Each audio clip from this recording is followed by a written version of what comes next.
Now, next speaker is also an extremely excellent budding activist that we have both in the Aboriginal community and the non-Aboriginal community, but also writes for gay rights as well. Koby has spoken with us many a times before, and he actually speaks well for his age, this young fella. Put your hands together for Koby James, ladies and gentlemen. Thanks, Uncle Kelvin. And I too would pay my respects to the true owners of this land, the Wurundjeri people, and pay my respects to their elders past and present. I just want to speak today about ending discrimination in mental health facilities. I know there's discrimination against Aboriginal people, against gay people. I've experienced homophobia in there before. And the St. V's, who prides themselves on being a Koori ward, wouldn't even accept me into a bed because they had no Koori beds left. And I really did need that help at that time. Two people I know tried to do a pact suicide together. They were refused the bed because there's no Koori beds left. And like they said, well, my mum might be black or my dad might be black, but my dad or mum's white. So I got white and black in me, so why can't I have a white bed? Shame on them for refusing them the service. Also too, like, my husband's mother is in Thomas Embling Hospital, and they refuse me to go, they don't let me go visit her. We're a married couple. If we were a straight couple, I would be allowed to go in there because I'd be considered family. Their excuse is they want Rory and his mum to have a better relationship together. I lived with Rory's mum before she was in Thomas Embling Hospital for quite some time, and only speaking to her on the phone really breaks my heart. Like, I love that woman, and she's like a mother to me as well. Like, she's my mother-in-law, but they won't let me go visit her. So I speak to her on the phone nightly, and that's not right. But I want to go see her, and then they tried to tell me, yeah, you can go visit her, but only once a month. That's a shame on Thomas Embling Hospital. But and yeah, I just want to say, like, it's amazing to see how this thing is growing each time, getting more stronger. And in the past 2 weeks, I've learned that it's like that. It gets bigger. All you need to do is tell your friends what we're doing here, and tell them that we're not happy with what we're receiving. The treatments what we're getting is not satisfactory. At Occupy Melbourne, we started off with, I remember on the first Saturday we were there, we had 50 people, and yesterday we had 1,300 people marching down to RMIT and to State Library. So we've grown as a force. And I'm sure Occupy Melbourne is standing down there in solidarity with us all here, because it's not right. The people I've met, they're going to be friends with me for life down there. They're just showing me, like Auntie Greg over here has shown me, Amanda, Uncle Kelvin. They're just showing me all you got to do is just have your voice and let your voice be heard. Because let's just get this sorted out, people, because 200 years of fighting for shit, and we're still here. I don't want to go another 200 years, do you guys? No? Yeah, so I just want to keep it short and simple today because I'm really mentally tired. But yeah, I just want to say thank you for everyone, and let's tell these people that a royal inquiry is the only thing that is acceptable. Thank you. Well done, Koby, one of our budding activists in the world who's going to make a difference not only to mental health but rights for gay people and rights for Aboriginal people as well. Now, I did say we had a special guest here before, ladies and gentlemen. We had a Commonwealth and Australian boxing champion who's also... I hope I don't wreck it. I suppose I'd like to thank and give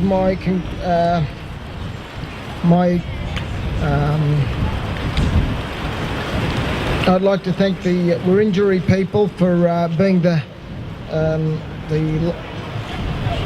the keepers of the land, and I'd like to say that I support everything I've heard today, and I support the fact that you have... Ladies and gentlemen, put your hands together once more for the champ. And now he's a street champ. Now, the next speaker, ladies and gentlemen, is a lady who is an activist for refugees. It's not just mild depression, but severe psychosis. in people who've got no family history of mental illness. So as well as the government treating people badly once they're diagnosed as having a mental illness, they're also responsible for creating mental illness and then putting people with mental illness in jail rather than giving them treatment. But I think one of the key things we need to fight for is massively increased funding, and not this dispute we're seeing at the moment where different people who specialise in adolescent mental health and other forms of mental health are fighting over the funding. We need a massive increase in funding to the entire sector so that we actually start to see the treatment of mental illness in a very just and humane way, rather than the sort of draconian ways in which Amanda and others have just described to us. And so I'm pleased that with the work that this coalition's doing, and Socialist Alliance offers its full support to what you're doing and the call for a Royal Commission. Thanks. Thanks very much for that, Sister Girl. Greg, wants to put his lips to the phone.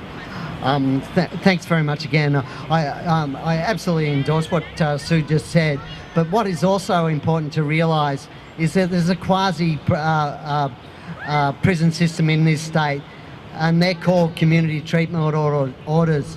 In fact, there's more people on community treatment orders in Victoria than are currently housed in Victorian jails. In effect, these people, we've just had some figures that the average stay of people on community treatment orders in this state is 22 years. One thing we have to make sure is to recognise, compared to the prison system, these people have committed no crime. They've committed no crime. And it's not that they get off of these things in 22 years. What's simply happening is they fucking die. Thanks you very much for that, Greg. The next two speakers we have for you are two speakers that are advocates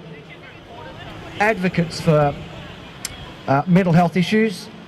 Cheryl and Gary have been talking about mental health issues for a number of years now. Please put your hands together for Cheryl and Gary Hipworth. Thank you. Thank you. Firstly, I'd like to acknowledge the Aboriginal race of Australia, the first human beings here. Secondly, I'd like to thank my brother Gary for being advocate for me and releasing me from an experience I can only call hell.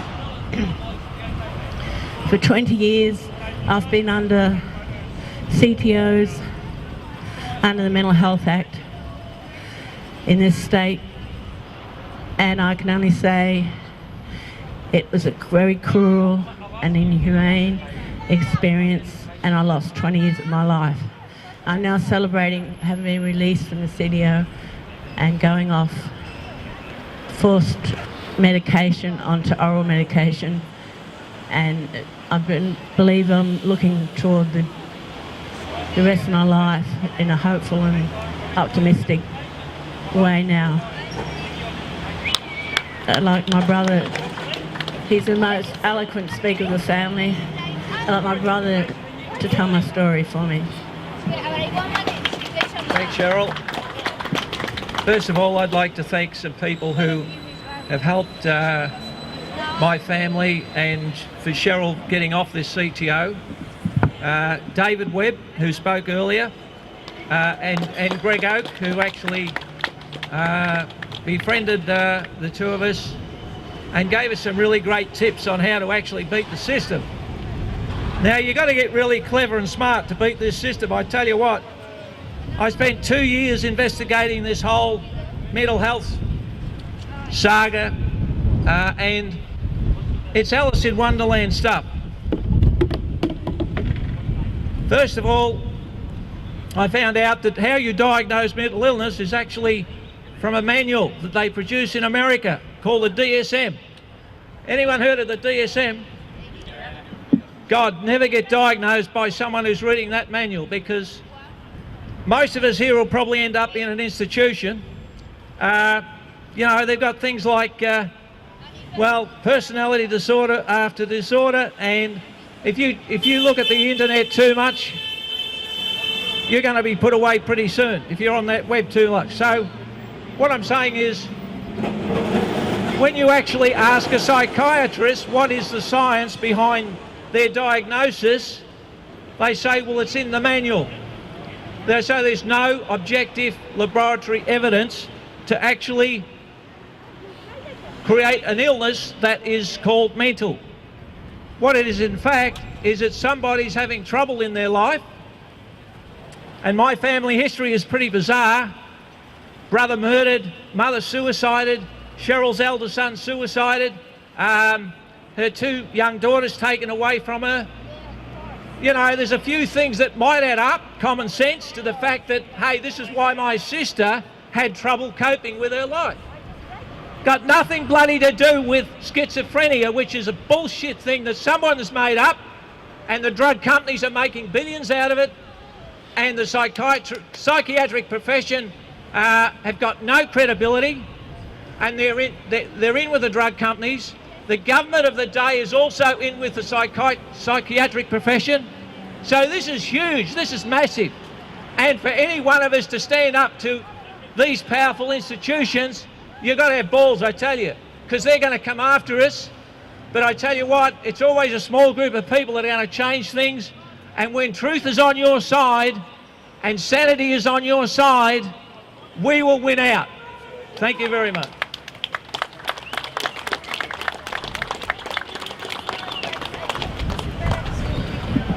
Excellent, thank you very much.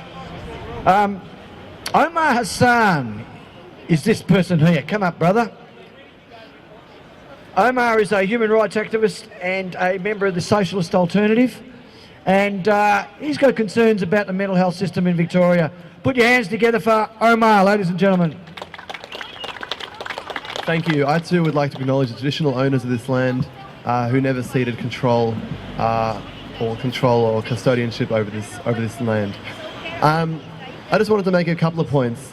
Firstly, mental health, mental illness. These ideas have been used for generations to stigmatise, to atomise, to isolate and to control people. And every generation, it seems, people pretend to be more enlightened. So, you know, in the 70s, they ended some of the brutal institution systems that existed to that point. They threw people out on the street, basically. And then they criminalised them in a different way that we've heard today. So every generation, it seems, makes the same mistake, to treat people with mental illness as criminals and as people who need to be controlled and punished, where the reality is the only thing that needs to be punished is a system which creates people with mental illness, in my eyes. A system that punishes people, that tortures people, that makes them feel underconfident and ashamed of who they are. For example, it's no coincidence that gay, lesbian, intersex, bisexual and transgender people are much more likely to have mental illness. It's no coincidence this is the case. It's no coincidence that Aboriginal people, Indigenous people, are more likely to be classified as having mental illness and are more likely to be imprisoned and brutalised by the criminal injustice system. All these issues come together. They're part of the system that creates mental illness, and they're part of the system that I think needs to be challenged. So I'm totally in support of everything this is all about, and the Royal Commission will be one step, but I think these grassroots gathering is just as important to keep things going. Just in terms of the criminalisation of mentally ill people and the way they're treated, I totally agree with Sue Bolton, who spoke earlier about the way in which there is money in the system for a better way of running it. I mean, the fact that hundreds and hundreds of police officers spend the nights evicting peaceful protesters, but also just harassing the homeless, harassing Indigenous people, harassing working class people. Why don't they stop doing that? Why don't they spend all that money on actually trying to help people, on providing support? It's very possible. It's very doable. All of us here can see that. All of us would benefit from that. And I think that's what needs to happen. So I totally encourage this coalition to keep on going. I'm in total support with it. I had an idea. I'm involved in Occupy Melbourne as well. We were evicted last week. Koby here, no coincidence, he was sent to hospital. The only person sent to hospital out of that eviction was an Aboriginal gay man. Is that a surprise? Are any of us here surprised? No, because the police are a homophobic, racist institution. But I think all of us here should go to Occupy Melbourne today. They're having a meeting at 4 o'clock. I think we should propose a motion of solidarity with this coalition and a statement of support.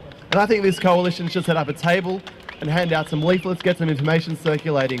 Because what's happening down there is very exciting. A lot of movements are coming together, and I think this coalition should be part of that wonderful place and wonderful space. So please, 4 o'clock just at the State Library.